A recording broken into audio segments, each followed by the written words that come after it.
Voyons ce qu'on appelle le tri par base, en anglais radix sort.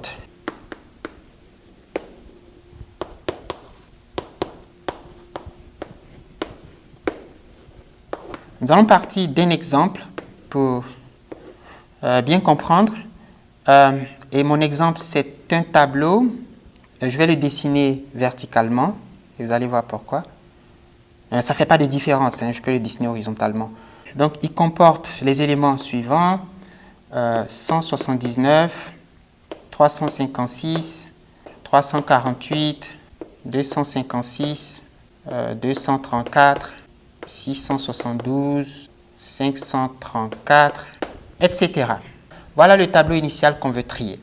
Comme on l'a fait pour le counting sort, l'algorithme du tri par dénombrement, il faut poser les hypothèses, les contraintes qui doivent être vérifiées pour que s'applique une telle procédure. Les hypothèses, il y en a deux. La première hypothèse, c'est que le nombre de chiffres des éléments du tableau, ou si vous voulez le nombre de colonnes, puisque j'ai écrit la liste en colonnes, donc vous avez une colonne, deux colonnes, trois colonnes. Chaque élément de ce tableau comporte au maximum 3 chiffres. Il faut que ce nombre soit constant par rapport à la taille du tableau. J'ai un tableau de n éléments que je veux trier et ici j'ai E égale à 3 colonnes. Je l'appelle E parce que j'ai envie de garder la même terminologie qu'avec le counting sort, mais j'aurais pu l'appeler C, C comme nombre de colonnes, est indépendant de la taille n du tableau. Et en fait, on va supposer que E est même petit par rapport à n. Si vous avez 1 million de nombres à trier et que chaque nombre a 1 million de chiffres, ce n'est pas très intéressant. Mais le plus important, c'est que le nombre de chiffres ne varie pas avec le nombre d'éléments dans le tableau. Si j'ai 1000 nombres dans le tableau et que chaque nombre a 10 chiffres ou 7 chiffres, d'accord, pour 1000 nombres, si je passe de 1000 à 10 000 ou à 100 000, il faut que le nombre de chiffres, il faut que chaque élément du tableau ait toujours 7 chiffres. OK? C'est la première condition. Et la deuxième condition, la deuxième hypothèse, c'est qu'on dispose d'un algorithme de tri stable. Radix sort, cet algorithme a besoin d'un algorithme stable dans sa procédure, comme on va le voir. Et nous savons qu'il existe des algorithmes de tri stable. Par exemple, on vient de le voir, l'algorithme du tri par comptage est un algorithme de tri stable. L'algorithme du tri par fusion, merge sort, est un algorithme stable. Vous avez donc plein d'autres algorithmes. Attention, l'algorithme du tri par tas, qu'on appelle en anglais heap sort, et même l'algorithme de tri rapide, quick sort, ne sont pas, ces deux algorithmes ne sont pas des algorithmes stables. Donc, on ne peut pas les utiliser pour trier un tableau avec la méthode de tri par base avec radix sort. On peut prendre counting sort, on peut prendre merge sort, on peut même prendre bubble sort, le tri à bulles, etc. Sous ces deux hypothèses, qu'allons-nous faire? À la première étape, nous allons trier le tableau sur la base des centaines. Ici, E vaut 3, il y a 3 chiffres, donc on a les chiffres des centaines, les chiffres des dizaines et les chiffres des unités.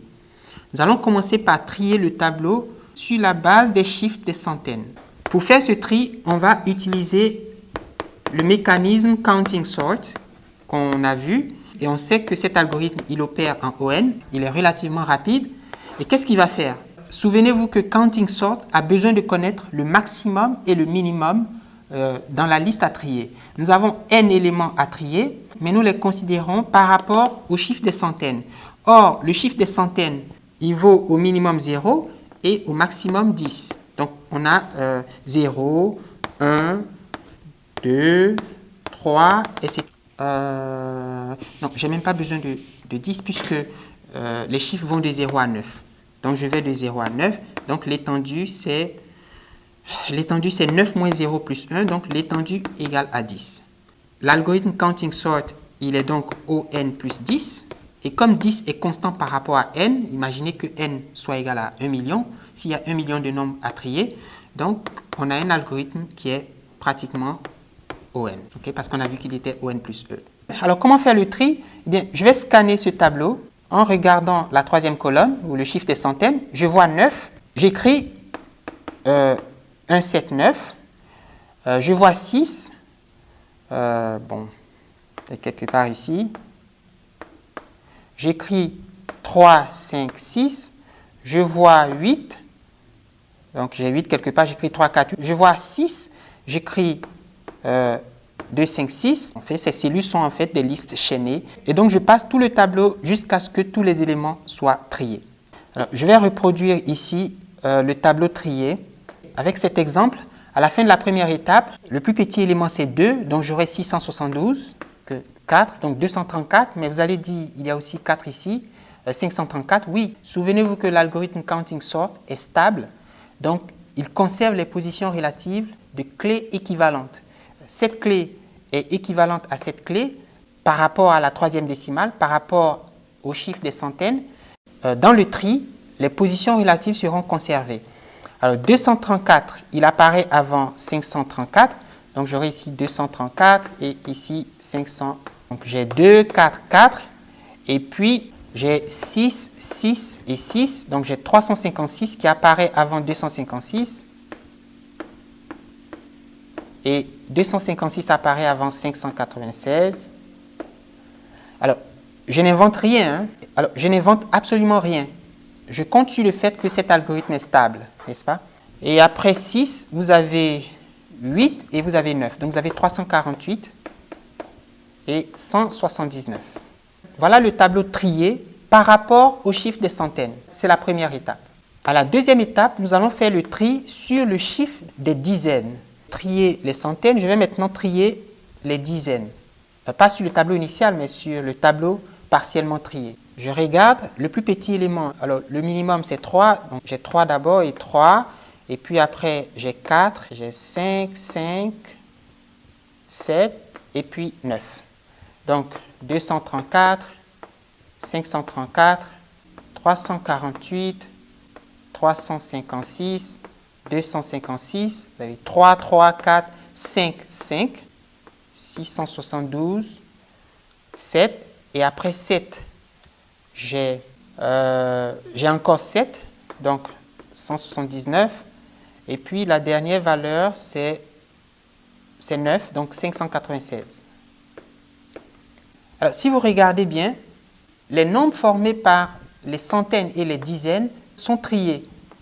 Regardez, vous avez 34 qui est inférieur ou égal à 34 et vous avez 48, 56, 56, 72, 79 et 96. Alors, à l'étape 2, on triait sur les dizaines et on va maintenant trier à la dernière étape sur les unités, sur la première colonne.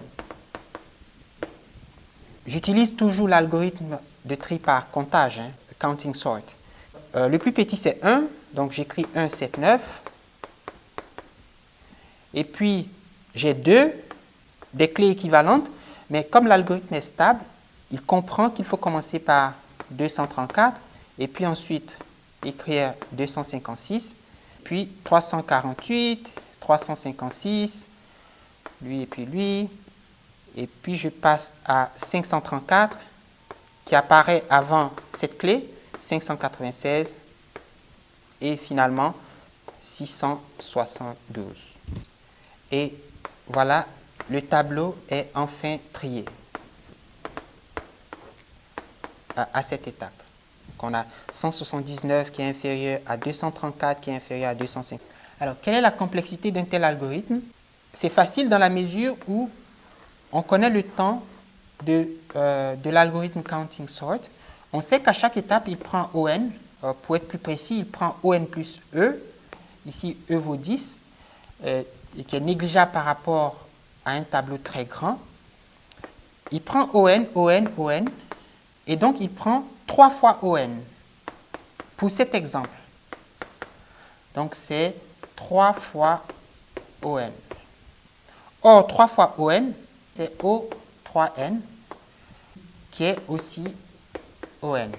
Plus généralement, si le tableau comporte des éléments qui ont au maximum E chiffres, si E est le nombre maximum de chiffres, alors l'algorithme est E fois ON, donc EN.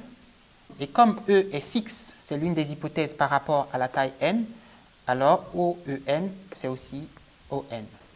Attention, si on enlève l'hypothèse que E est fixe par rapport à n, par exemple, si vous avez E égale à n, alors l'algorithme devient OE fois n, c'est-à-dire ON carré. Donc, il perd sa linéarité, il devient quadratique. Si vous avez E égale à n carré, c'est-à-dire si vous avez un tableau où le nombre de chiffres augmente comme le carré du nombre d'éléments, donc si vous avez par exemple 10 chiffres dans le tableau, alors chaque élément du tableau aura 10 au carré, c'est-à-dire 100 chiffres. Et puis si vous avez n égale à 100, vous aurez 10 000 chiffres par élément. Si c'est le cas, votre algorithme n'est plus quadratique, l'algorithme n'est pas linéaire, il n'est même plus quadratique, il devient cubique.